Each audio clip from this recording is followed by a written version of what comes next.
told me that her son-in-law had just been arrested, and that he had a new baby on the way, and he was going to be in jail when the baby was born and wouldn't be there, and she didn't have the money to take care. I guess it was her son that was arrested. She didn't have the money to take care of her daughter-in-law and the baby, and she didn't know what to do. And so I just told her, I was like, you were right, that's a hard position. And she's like, I don't know how to get my son, to stop messing up. I said, I don't either. You're right, I don't have that answer. But I know someone who does. Here, let me show you. And I showed her my Bible.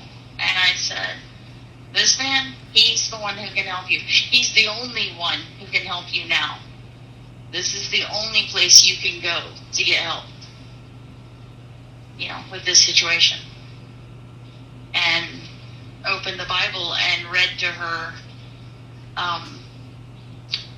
about, God taking care, it opened to a verse about God taking care of children and how God will take care of them. Bring me the children, bring me the small ones, is what it says. And she of course cried and gave me a hug and thanked me, and we said a prayer that her son would also take the time to find God, from his place, and that as a family they could grow together in Christ. Ran into him a couple of weeks later, and at the same truck stop, I just happened to be coming back through, and she was beaming with happiness, and she got a job at the truck stop, so she was a cashier there now. Here, I'll give you another example, and I'll give you an example of how God works in God's way and in God's time. Okay, so I was picking up a load, and the shipper was late in loading the load. So it was about 2 hours late, so I was about 2 hours behind schedule.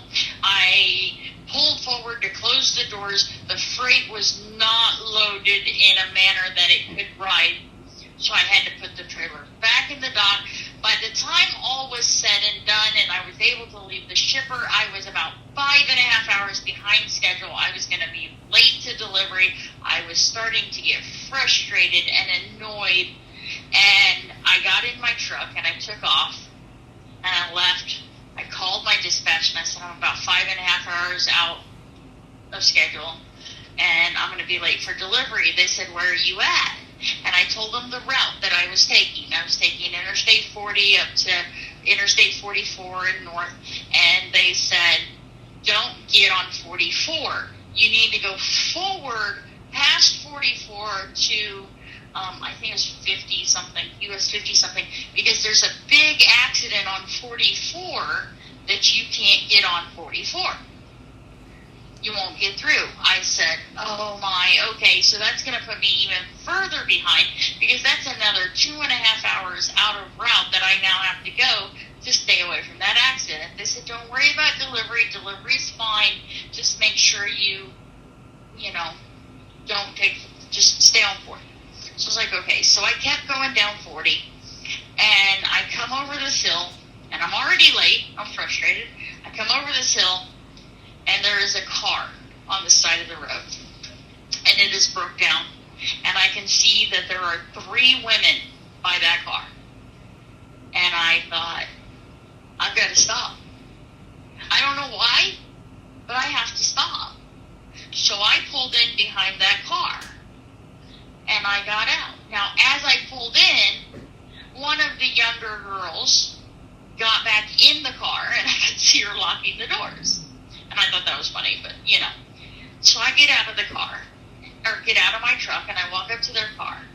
And I say, are you ladies in trouble? And the older woman says, oh, yes, ma'am. We have a flat tire. I don't know how it happened.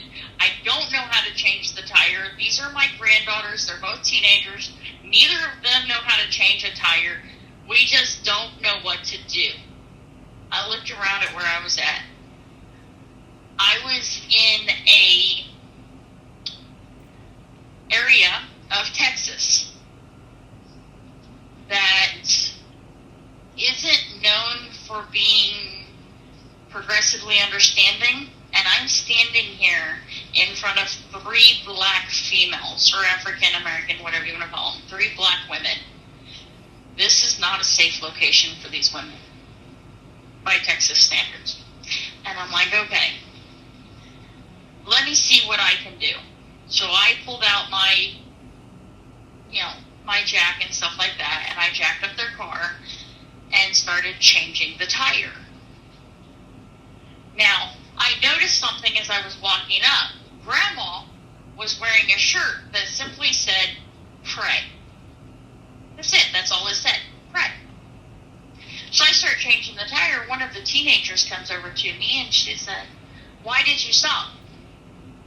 And so I told her the truth. I said, God told me to.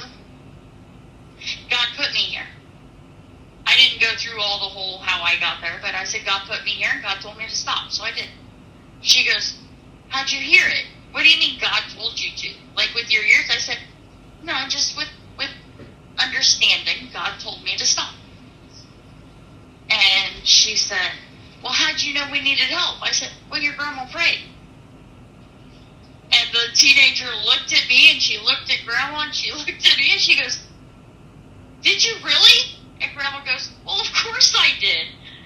We were in trouble. What else was I going to do?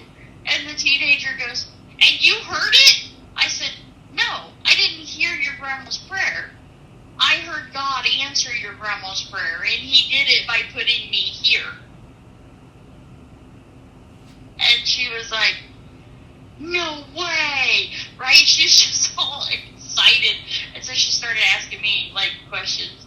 How do you know? I said, so at the end, got the tire changed. At the end, she said, how do you know this stuff? I said, oh, see, that's the best part. Everything I've told you is written in this really, really super cool book. And all the answers are there. And she goes, oh, cool. I want to read that book. What's the name of it? I said, we call it the Bible. It's awesome. Give it a read. Grandma knows it. And Grandma goes, yep, I've got a copy I can give you. The girl's like, so I know that what I did changed that girl's life. And I know that what I said, when I said God sent me, was the truth. I got back in my truck. I made delivery. I actually made delivery on time.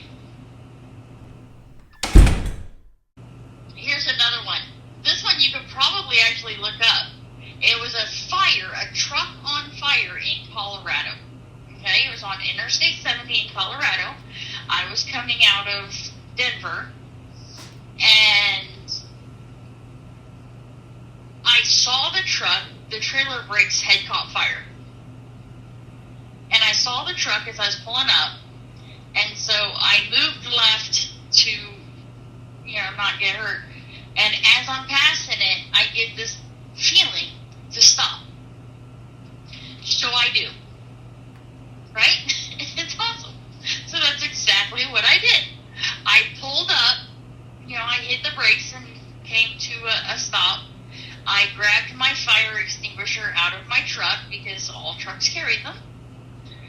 So I grabbed the fire extinguisher.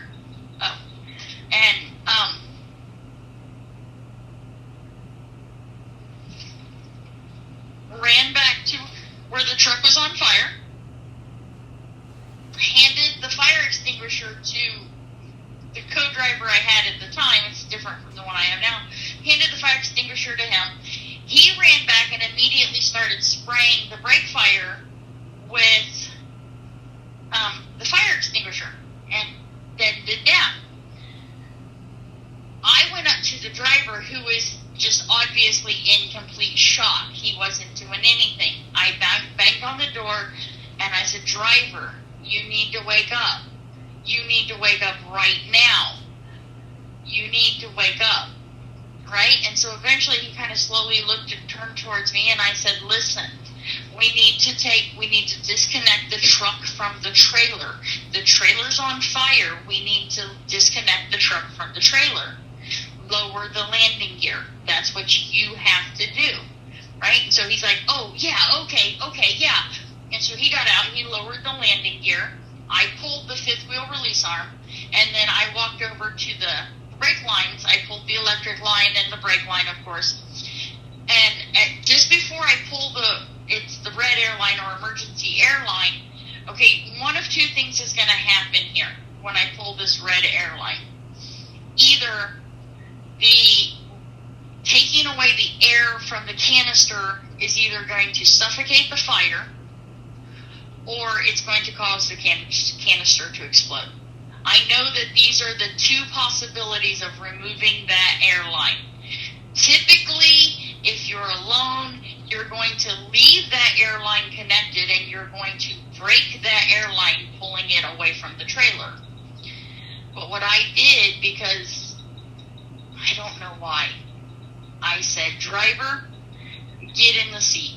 I said, listen, get in the seat, get your brakes, tractor-only brakes released, and get ready to pull the truck when I signal you. And he said, okay. And so, just before he walked away, I said, out loud, I said, God, protect us, please. And I pulled that airline. Now, as soon as I pulled that airline, it snuffed the fire. Because the fire was in the brake canister. So, pulling the air away from the fire snuffed it out. But the driver, as soon as I pulled that airline, the driver jumped up in that seat and he pulled the truck out from under the trailer. And we got the trailer fire out. And I turned around, went up to the driver after all was said and done, and I said, are you okay? And he said, yeah, I'm all right now. And I said, are you sure? And he said, yes, I'm okay. And I said, okay. He said, what do I do now? I said, well, you need to call the fire department so they can check the trailer. And you need to say a prayer and you need to thank God for your life. And he said, I'll do both. I'll do both. Thank you. And then he just sat there for a minute, and I said, well, I have to get going, because I'm on a run, and I, have to keep my schedule, so I've got to get going. You be careful. Do not hook back up to that trailer until the fire department clears it. If the fire department can clear it, and you can get it checked, then, figure out what you need to do from there, call your company. In the meantime, pray. And he said, okay. And I walked away. I walked back to my truck, which my co-driver had already done. Once the fire went out, he had already went back over to my truck. And so I turned around and I walked back over to my truck. And I didn't think back anything of it. I got in my truck and I took off. A couple of days later, I read the story in the newspaper. This was the driver's account of what happened. There was a fire on his trailer. This lady, this female angel, in a long white gown. I want you to understand, I was wearing a white dress that day. I don't know why. I just was. This angel appeared out of nowhere in a white gown. She helped him disconnect the truck from the trailer. She told him to pray, and then she vanished over the hill. He never saw her again. That was his account of what happened.